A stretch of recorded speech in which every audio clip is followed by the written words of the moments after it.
మొత్తం మనిషి చరిత్రను గనక ఒక్కసారి గనక మనం స్టార్టింగ్ పాయింట్ నుంచి ఇప్పటి వరకు చూస్తే మనిషి చరిత్రలో అత్యంత డేంజరస్ పాయింట్ ఏదైతే ఉందో ఆ డేంజరస్ పాయింట్లో మనం ఉన్నామన్నమాట. సోషల్ మీడియా ఏజ్ ఉంది కదా, ఇన్ఫర్మేషన్ ప్రాసెసింగ్ ఉంది కదా, సోషల్ మీడియాలో posting, like, share, follow, subscribe ఇవన్నీ ఉన్నాయి కదా. ఇవి మనిషి లోపల ఉన్నటువంటి ఆ జాలి, కరుణ, దయ వాటన్నిటిని పూర్తిగా చంపేసినాయి అన్నమాట. చేవెళ్ళ బస్సు యాక్సిడెంట్ జరిగింది కదా, బస్సు యాక్సిడెంట్లో దాదాపు 20 మంది ప్రాణాలు కోల్పోయారు, చాలా మందికి గాయాలు తగిలినాయి. ఒకే కుటుంబంలో 3 ఆడపిల్లలు కోల్పోయిన సంఘటన కూడా మనందరం చూస్తున్నాం అనమాట. ఈ ఇన్సిడెంట్ బాధితులు కొంతమంది ఆసుపత్రిలో మాట్లాడుతూ వినిపించుకుంటలేరు, ఫోటోలు వీడియోలు తీస్తున్నారు, ఫస్ట్ ఫోన్లు తీసుకున్నారు, వీడియోస్ తీస్తున్నారు. నాయన అన్న మీ కాళ్ళు మొత్తం మమ్మల్ని తీయండి, కొంచెం ఈ కంకర గుంజండి అంటే పారాలు లేవమ్మా ఏమిటితోటి గుంజుతామంటారు. సోషల్ మీడియా ఏజ్ వచ్చిన తర్వాత మనిషి లోపల ఉన్న జాలి, కరుణ, దయ అవన్నీ మర్చిపోయారు అనమాట. అది ఎట్లా అంటే ఒకప్పుడేమో సోషల్ మీడియా లేనప్పుడు సాటి మనిషికి ఏదైనా ఇబ్బంది జరిగినప్పుడు, అంటే ఒక ప్రమాదం జరిగినప్పుడు, లేకపోతే ఒక యాక్సిడెంట్ జరిగినప్పుడు, అంటే ఒక ప్రమాదం జరిగినప్పుడు, న్యాచురల్ డిజాస్టర్ ఏదైనా వచ్చినప్పుడు, లేకపోతే అనుకోకుండా ఏదైనా సంభవించినప్పుడు మనుషులు ఒకరికొకరు సహాయపడేవాళ్ళు అనమాట. ఈ సాలిడారిటీ, బ్రదర్హుడ్ అనేది ఉండేదన్నమాట. సోషల్ మీడియా వచ్చిన తర్వాత అది కంప్లీట్గా అరేజ్ అయిపోయింది అనమాట. అంతా రక్తపు మడుగులో పడిపోయి ఉన్నప్పుడు, కాపాడండి అని ఏడుస్తున్నప్పుడు, ప్రాణాలు కోల్పోయిన కుటుంబాలన్నీ కూడా ఆర్తనాదాలు వినిపిస్తుంటే కొంతమంది కెమెరాలు ఆన్ చేసారు అనమాట.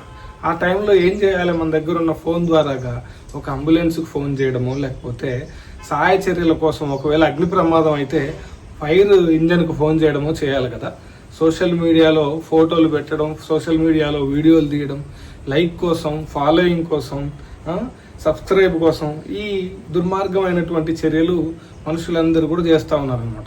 ఏమంటున్నారంటే చాలామంది ఫోన్లకు పరిమితం అయిపోయి, అంటే కెమెరాలకు పరిమితం అయిపోయి మనం చేయాల్సినటువంటి మానవ బాధ్యత ఏదైతే ఉందో దాన్ని మర్చిపోతున్నాం అనమాట.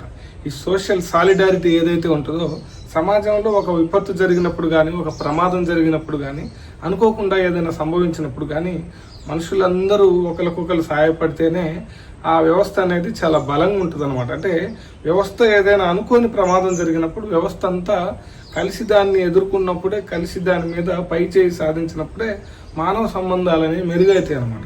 మీరు చాలామంది చూస్తూనే ఉండి ఉంటారు. రీసెంట్గా కర్నూలులో ఒక బస్ ఇన్సిడెంట్ జరిగినప్పుడు ఆ తల్లి ఏడుస్తుంటే ఆ తల్లి ఏడుపును కూడా సోషల్ మీడియాలో భయంకరంగా ట్రోల్ చేశారనమాట. బస్సు యాక్సిడెంట్దే, బస్సు డ్రైవర్దే తప్పు ఉంది, నా కొడుకుది తప్పు లేదని ఆమె ఏడుస్తుంటే ఆమె ఏడుపును కూడా సోషల్ మీడియాలో చాలా పైశాచికంగా ట్రోల్ చేయడం జరిగిందనమాట. అంటే ఇది ఎట్లా వస్తుందంటే సోషల్ మీడియాలో సెన్సేషనలిజం, సోషల్ మీడియాలో ఈ అటెన్షన్ సీకింగ్, తర్వాత సెన్సేషనలిజం ఏదైతే ఉంటుందో, మనిషి తాలూకా అటెన్షన్ ఏదైతే ఉంటుందో అది మనిషి లోపల ఉన్న ఎంపతి, సింపతి, ఈ గుణాలన్నిటిని కూడా చంపేస్తూ ఉందన్నమాట. ఈ బిహేవియర్ ఏదైతే ఉంటుందో social media behaviour, like, follow, share, ఇలాంటి ప్రమాదకరమైన బిహేవియర్ ఏదైతే ఉంటుందో, ఇలాంటి ప్రమాదకరమైన సందర్భాల్లో చేవెళ్ళ యాక్సిడెంట్ ఇన్సిడెంట్ తీసుకుంటే అందరూ సాయం చేసేది వదిలిపెట్టి ఫోటోలు, వీడియోలు తీస్తుంటే ఆ సందర్భంలో రక్తపు మడుగులో యాక్సిడెంట్ అయి ఉన్న వాళ్ళకి ఎలాంటి ఫీలింగ్ కలుగుతుంది, ఈ వ్యవస్థ మొత్తం ఇంతేనేమో అని చెప్పి ఒక నెగిటివ్ ఫీలింగ్ అనేది ఒకటి క్రియేట్ అవుతుంది అనమాట. కొన్నేళ్ల క్రితం హైదరాబాద్లోనో ఎక్కడో ప్రకాష్ రాజు రోడ్డు మీద కింద పడ్డప్పుడు జనాలందరూ ఫోటోలు, వీడియోలు తీస్తున్నారు అనమాట. అంటే కాపాడేది వదిలిపెట్టి జనాలు వీడియోలు, ఫోటోలు తీయడం ఏంది, ఈ యొక్క బిహేవియర్ ఏందని చెప్పి చాలా డిసప్పాయింటింగ్గా ఆయన మాట్లాడడం జరిగిందనమాట.